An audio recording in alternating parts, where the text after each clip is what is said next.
포항믿음교회는 작년과 올해 말씀이 생명이 되는 교회라는 표 아래에서 온 성도들이 열심히 성경 말씀을 읽고 쓰고 인터넷으로 필터를 하고 있습니다. 참 놀라운 것은 다시 읽는 말씀인데 늘 새롭다는 것입니다. 전에 읽을 때는 도저히 그런 깨달음이 없었는데 코로나19 중에 새롭게 깨달아지는 말씀의 은혜들이 있습니다. 오늘 본문 역시 전에 분명히 알고 있는 말씀인데도 포항믿음교회 담임 목사로서 눈물 콧물을 흘리면서 다시 한번 깨달은 말씀이기에 오늘 이 말씀이 혹 기도 제목을 가진 포항믿음교회 성도들에게 저는 분명한 은혜가 될 줄로 믿습니다. 마태복음 1장을 보면 예수 그리스도의 나심을 설명하면서 약혼녀였던 마리아가 자기도 모르는 사이에 임신한 사실을 알고 고민하는 요셉에게 천사가 찾아오는 장면이 있습니다. 요셉이 조용히 파혼하는 것으로 그 일을 해결하려고 할 때 천사는 마리아가 성령으로 잉태되었다는 소식을 전해줍니다. 그리고 이사야 선지자의 예언의 말씀을 이용해서 설명을 한 번 더 해줍니다. 보라, 처녀가 잉태하여 아들을 낳을 것이요 그의 이름을 임마누엘이라 하리라. 가만히 보니 천사조차도 자기의 사명을 감당할 때 예언의 말씀을 근거로 하나님의 일을 합니다. 말씀을 붙잡고 하나님의 일을 하는 천사를 보게 됩니다. 그런데 우리는 늘 말씀만으로는 부족하다 생각합니다. 말씀은 귀하다는 생각을 안 하고 어떤 신기한 징조를 원하기도 하고 눈에 딱 보이는 증거, 현실적으로 납득이 될 만한 결과물을 원합니다. 말씀 말고 다른 더 확실한 것을 원하지만 사실 말씀보다 더 확실한 것은 없습니다.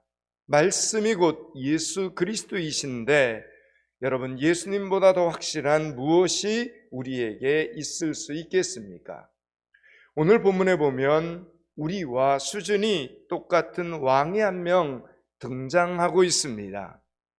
지금으로부터 약 2735년 전, 다시 말씀을 드리면 예수님이 태어나신 지가 약 2000년 정도 되었으니까 예수님이 태어나시기 전 약 735년경 이사야 선지자가 살아있을 때입니다. 이때는 이미 다윗의 왕국이 북이스라엘과 남유다로 이렇게 둘로 나누어져서 한참의 시간이 지났고 북이스라엘이 아수르라는 나라에게 멸망을 당하기 직전의 그 시간대입니다. 그 당시 아수르가 초강대국으로 점점 세력을 확장해 나가자 주변 나라들은 걱정이 앞섰습니다. 그래서 북이스라엘 위쪽에 있는 아람이라는 나라가 아수르와 맞서기 위해서 북이스라엘과 군사적인 동맹을 맺게 됩니다. 그리고 남유다에게도 동맹을 제안을 합니다. 그런데 남유다에 이 오늘 본문에 등장하는 이 아하스 왕은 군사동맹을 거절을 합니다. 아하스 왕은 무슨 배짱으로 군사동맹을 거절한 것입니까? 그는 다윗의 혈통인 남유다의 왕이었기 때문에 다윗처럼 하나님만 의지하면 어떤 전쟁에서도 능히 이길 수 있다고 생각한 믿음 좋은 왕이 아니었습니다. 아하스 왕은 하나님이 아니라 지금 아수르를 의지하고 싶어 했습니다. 초강대국인 아수르와 군사동맹을 맺으려고 하는 중이었습니다. 이 사실을 눈치챈 북이스라엘 왕과 그리고 아람 연합군이 선제 공격을 시작을 한 겁니다. 오늘 본문 2절입니다. 7장 2절을 한번 보겠습니다. 2절입니다. 어떤 사람이 다윗의 집에 알려 이르되 아람이 에브라임과 동맹하였다 하였으므로 왕의 마음과 그의 백성의 마음이 숲이 바람에 흔들림같이 흔들렸더라. 아멘. 여러분, 오늘 성경에서는 보면 북이스라엘을 에브라임이라 이렇게 칭하기도 하고 남유다를 다윗의 집으로 묘사하기도 합니다. 다윗의 혈통인 아하스 왕은 아람과 북이스라엘이 연합해서 공격을 해온다는 이 정보를 입수하고는 두려움에 사로잡힙니다. 왕이 두려워하자 그 두려움은 전염병처럼 퍼져나가기 시작을 합니다. 남유다의 온 백성들이 이 소식을 듣고는 부들부들 떨기 시작을 합니다. 야, 이제 우리 다 죽었다. 연합군이 공격해 오면 우리는 끝이다. 여러분, 그러고 보면 이 세상에는 전염병만 전염되는 것이 아니라 두려움도 전염이 되고 거짓말도 전염이 되고 게으름도 전염이 됩니다. 선한 일은 주변으로 전염되기가 참 어려운데 나쁜 일은 보면 순식간에 전염이 됩니다. 그래서 눈이 보는 것을 우리는 조심하고 귀가 듣는 것을 조심하고 손과 발이 가는 것을 우리는 조심해야 합니다. 악한 일이 나에게로부터 전염되지 않도록 하나님께서 지켜 보호해 주시기를 기도해야 된다라는 이야기입니다. 이제 아하스는 어떻게든 행보를 결정해야 됩니다. 왕이었기 때문에 가만히 있을 수는 없습니다. 그에게는 세 가지 방법밖에 없습니다. 하나는 아람과 북이스라엘 동맹에 순응하든지, 두 번째는 애초의 생각대로 초강대국 아스루의 유다 나라의 운명을 맡기든지, 마지막으로는 다윗의 혈통답게 하나님의 언약에 자신과 국가의 운명을 걸든지 이 세 가지 중에 하나를 선택을 해야 됩니다. 그래서 아하스는 고민을 많이 합니다. 여러분, 이때 때마침 하나님께서 이사야 선지자에게 명령을 내리십니다. 오늘 본문 3절 4절입니다. 3절 4절을 같이 읽습니다. 그때 여호와께서 이사야에게 이르시되 너와 내 아들 수알 야습은 윗못수도 곧 세탁자의 밭 끝길에 나가서 아하스를 만나 그에게 이르기를 너는 삼가며 조용하라. 르신과 아람과 르하며의 아들이 심히 노할지라도 이들은 연기 나는 두 부직갱이 그루터기에 불과하니 두려워하지 말며 낙심하지 말라. 아멘. 여러분, 하나님께서는 지금 두려움에 부들부들 떨고 있는 남유다 왕 아하스를 만날 것을 이사야 선지자에게 지금 명령을 내리신 겁니다. 그리고 소망의 메시지를 주십니다. 북이스라엘과 아람의 왕의 이름을 쭉 거론하면서 그 동맹한 두 나라는 타다 남은 나무까지 연기에 불과하니 두려워하지 말아라. 이게 하나님의 말씀입니다. 그 동맹군이 지금 예루살렘 코앞에 임박해 있고 저들이 공격을 감행한다 할지라도 절대 걱정하지 말라고 하나님께서 지금 이사야 선지자를 통해서 위로의 메시지를 지금 주고 있는 장면입니다. 여러분, 그러니 얼마나 반갑고 힘이 나는 말씀입니까? 왜 그렇습니까? 성경을 보면 전쟁은 하나님의 손에 달려 있다라고 말씀합니다. 여러분, 전쟁이 하나님의 손에 달려 있는데 하나님께서 도와주신다니 얼마나 든든합니까?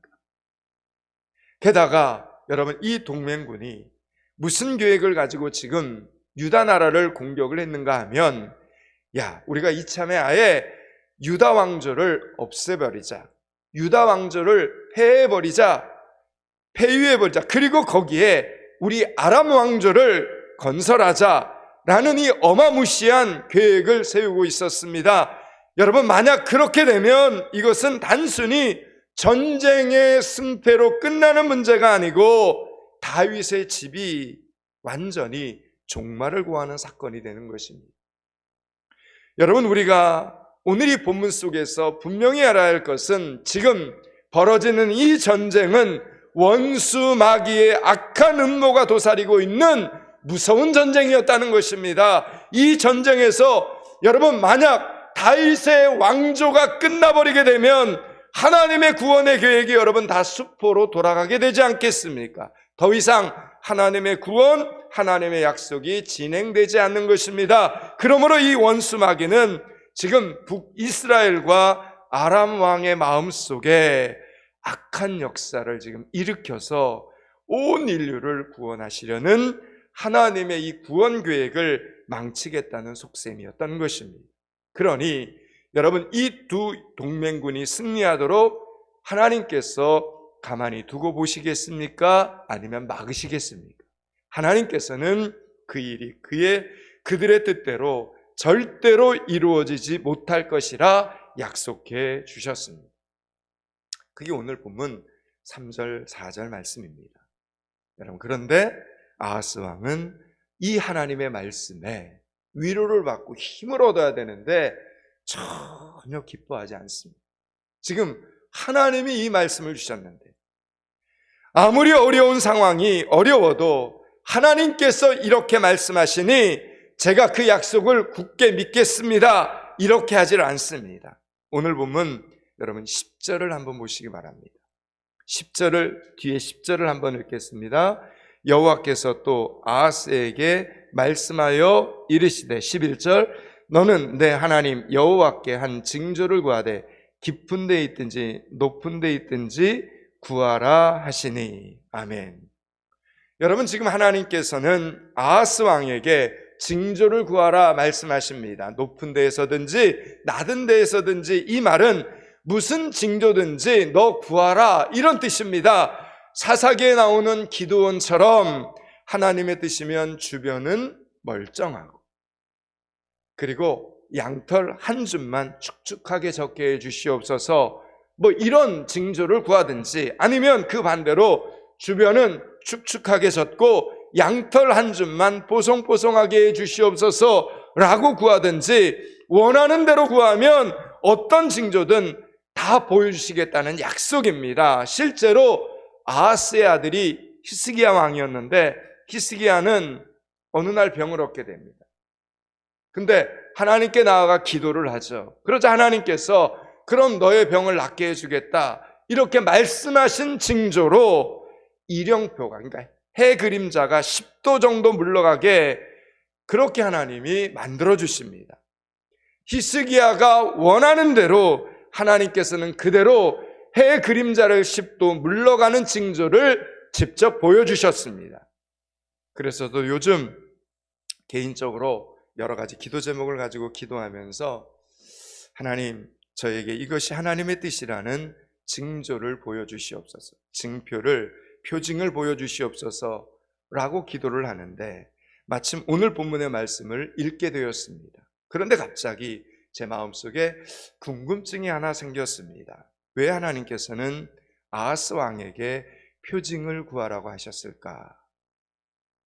여러분은 어떻게 생각하십니까? 아하스가 하나님의 약속을 믿었기 때문에 표징을 구하라고 하셨을 것 같습니까? 아니면 안 믿었기 때문에 표징을 구하라 말씀하셨을 것 같습니까? 그렇습니다. 아하스가 하나님의 말씀을 안 믿었기 때문입니다. 아하스 왕이 이사야 선지자가 하나님의 말씀을 그에게 전달했을 때 아멘, 할렐루야, 제가 믿습니다, 동맹군이 쳐들어와도 살아계신 하나님께서 저와 유대 나라를 지켜주실 줄로 믿습니다 라고 했다면 여러분, 징조를 구하라고 할 필요가 없지 않겠습니까? 그럴 필요 없습니다. 그런데 안 믿으니까, 아하스가 하나님의 약속을 안 믿으니까, 하나님의 말씀을 안 받아들이니까 하나님의 약속을 신뢰할 만한 어떤 징조든지 구하라, 그러면 내가 너에게 보여주겠다, 이렇게 말씀하시는 겁니다. 여러분, 하나님께서 지금 얼마나 답답하면 그렇게까지 보여주시려고 하시겠습니까? 그때 하나님께서 저에게 개인적으로 물으셨습니다. 너는 말씀을 믿으니까 지금 기도 중에 표징을 보고 싶은 것이냐, 아니면 말씀이 안 믿어지니까 표징을 보고 싶은 것이냐? 제가 솔직히 가슴에 손을 얹고 생각해 보니 하나님의 말씀이 자꾸 의심이 되니까 표징을 보고 싶어 했던 것입니다. 그 순간 하나님께 너무 죄송했습니다. 목사라는 사람이 이렇게 말씀을 믿지 못하고 표징 노래를 불러댔으니 하나님 죄송합니다. 하나님 잘못했습니다. 고백할 수밖에 없었습니다. 오늘 여러분은 어떻습니까? 하나님의 말씀을 믿으니까 표징을 보고 싶은 것입니까? 아니면 하나님의 말씀이 안 믿어지니까 표징을 보고 싶은 것입니까? 이렇게 말씀을 주시고도 표징까지 보여주셔야 하는 하나님의 마음은 참 답답하실 수밖에 없습니다. 얼마나 많은 표징과 징조와 사인을 보아야 우리들은 믿음으로 굳게 설 수 있는 것입니까? 사랑하는 여러분, 하나님은 곧 말씀이십니다. 하나님의 말씀은 반드시 이루어진다라는 이 진리의 말씀을 믿을 수 있는 여러분들이 되시기를 축원합니다. 오늘 더 기가 막힌 것은 아하스는 표징도 구하지 않겠다고 하는 것입니다. 버팁니다. 12절입니다. 12절 말씀을 같이 읽습니다. 아하스가 이르되 나는 구하지 아니하겠나이다. 나는 여호와를 시험하지 아니하겠나이다 한지라. 아멘. 여러분, 이 말씀을 앞뒤 설명 없이 지금 이 한 절만 읽으면 하나님을 시험하지 않겠다는 굉장히 믿음 좋은 태도 같은데 사실 이 말은 이런 뜻이 됩니다. 지금 이 위기의 상황에 그게 무슨 소용이 있습니까? 이런 뜻입니다. 하나님의 말씀이라는 것은 현실적인 대안이 되지 못합니다. 이런 뜻입니다. 지금 목숨이 왔다 갔다 하는 판에 무슨 징조 타령입니까? 됐습니다. 여러분, 이것은 하나님을 향한 참담한 불신앙의 태도입니다. 선지자 이사야도 거듭거듭 설득하건만, 하나님께서도 거듭거듭 말씀하시건만 아하스는 불신앙으로 하나님을 거절하고 있는 장면입니다. 여러분, 상황이 이쯤 되면 아무리 자비하신 하나님이라 해도 진노하실 만한데 하나님은 끝까지 포기하지 않으십니다. 오히려 하나님 편에서 징조를 보여주시기로 작정하십니다. 바로 그 유명한 임마누엘 하나님에 대한 계시입니다. 오늘 본문 마지막 절 14절입니다. 14절을 같이 읽겠습니다. 그러므로 주께서 친히 징조를 너희에게 주실 것이라. 보라, 처녀가 잉태하여 아들을 낳을 것이요 그의 이름을 임마누엘이라 하니라. 아멘.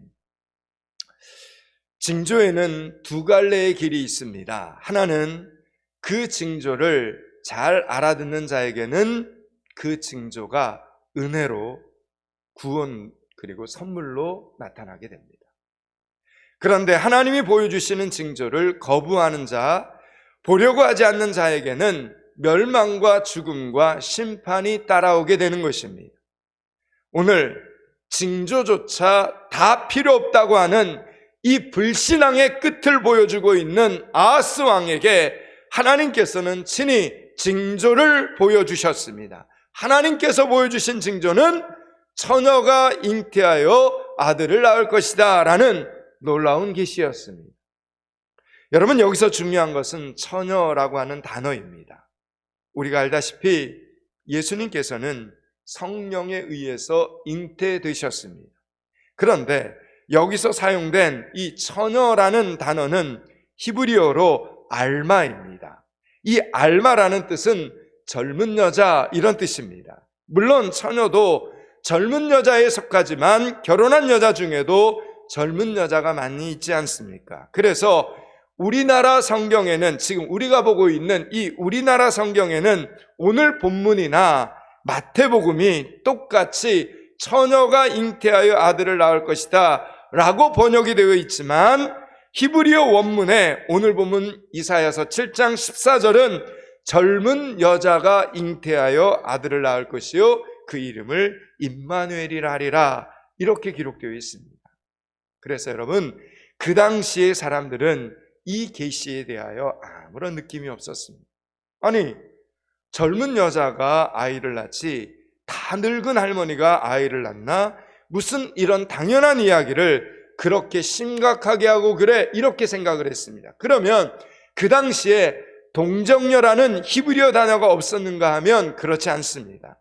알마라는 단어는 젊은 여자를 뜻하는 단어였고 남자를 알지 못하는 처녀를 가리키는 히브리어 단어는 벳둘라였습니다. 분명히 단어가 구분이 되어 있었습니다. 그런데 왜 오늘 본문에 등장하는 이사야 선지자는 벳둘라가 아닌 알마로 예언을 한 것입니까? 이사야 선지자가 그렇게 한 것이 아닙니다. 하나님께서 그렇게 하신 것입니다. 하나님께서는 의도적으로 이사야 선지자를 통해서 처녀라는 단어가 아닌 젊은 여자라는 단어로 계시하신 겁니다. 왜 그렇게 하셨습니까? 하나님께서는 계시를 감추신 겁니다. 그래서 아하스 왕을 비롯하여 하나님의 말씀을 하찮게 여기는 그 시대의 사람들은 계시를 듣고도 전혀 깨달을 수가 없었습니다. 한결같이 이사야 선지자를 향하여 무슨 쓸데없는 소리를 저렇게 하고 다니는지 한심하다 한심해 이렇게 무시했을 뿐입니다. 이에 반해서 여러분, 마태복음 1장에 나오는 요셉에게는 천사를 보내서 이사야 선지자의 글을 인용하면서 알마라고 하는 젊은 여자라고 계시하지 않고 정확하게 벳둘라, 동정녀라는 뜻을 가진 단어를 사용합니다. 여러분, 이것은 무엇을 뜻하는 것입니까? 하나님께서 요셉에게 하나님의 계시를 분명하게 보여주신 것입니다. 선명하게 열어주신 것입니다. 그래서 요셉은 천사를 통해서 처녀가 잉태하여 아들을 낳으리니 그 이름을 임마누엘이라 하리라, 이 말씀을 들었을 때 바로 알아차릴 수 있었습니다. 아, 이사야 선지자를 통해서 말씀하신 그 예언의 젊은 여자는 젊은 여자가 아니라 동정녀를 뜻하는 것이었구나, 하나님의 말씀이 바로 우리에게서 이루어졌구나 라는 사실을 깨닫고 요셉은 깜짝 놀랐던 것입니다. 거룩한 두려움이 찾아왔습니다. 그래서 요셉은 어떻게 합니까? 그 말씀에 바로 순종을 합니다. 약혼녀 마리아를 자기 집으로 데리고 옵니다. 아들을 낳기까지 동침하지 않고 그녀를 보호해 줍니다.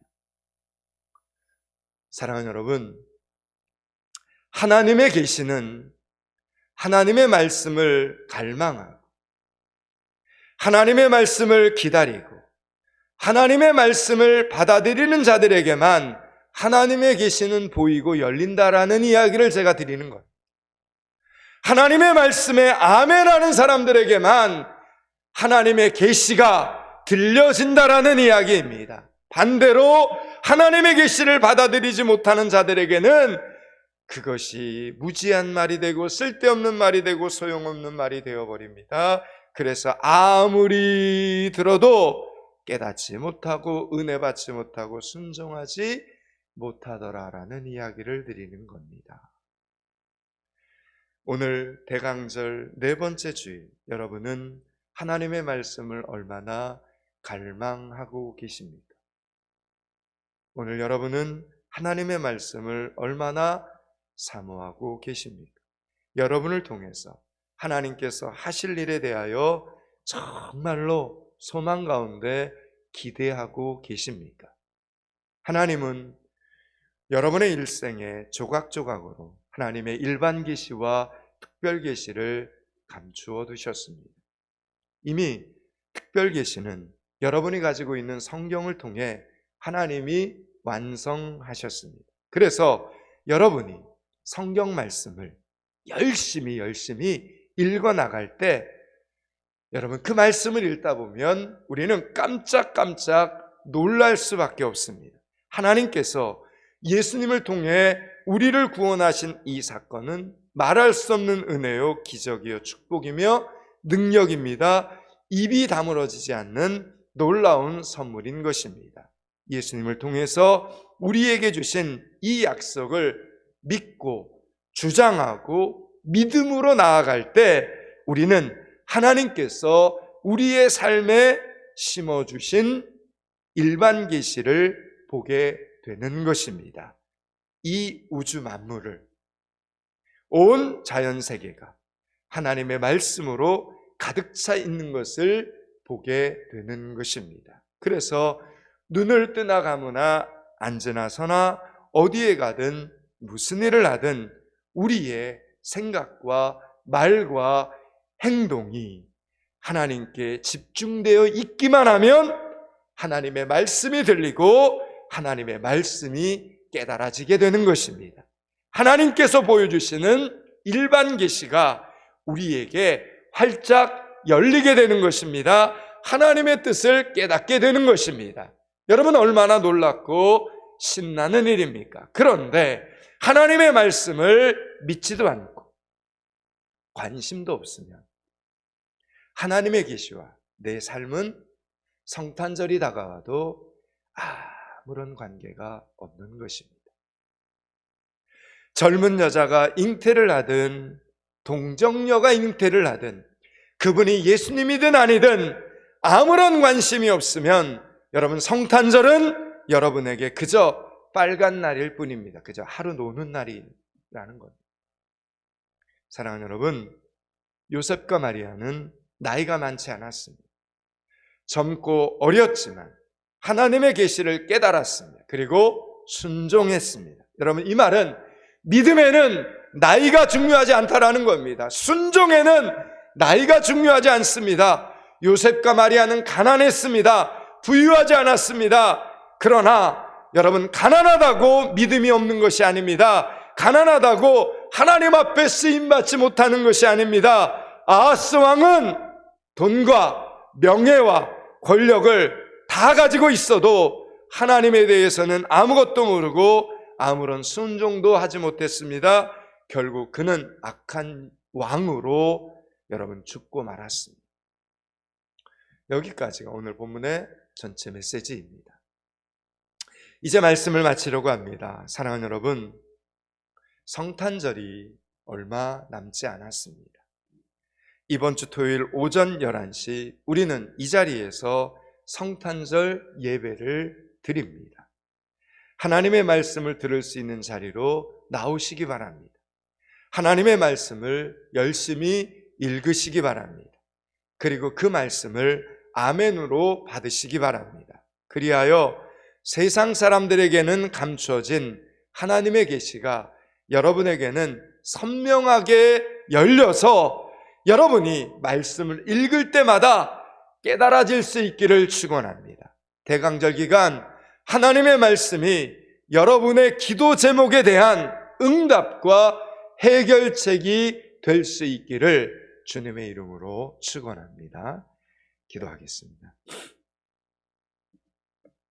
하나님, 대강절 기간을 잘 보내고 성탄절을 맞이하는 성도들이 되게 하여 주시옵소서.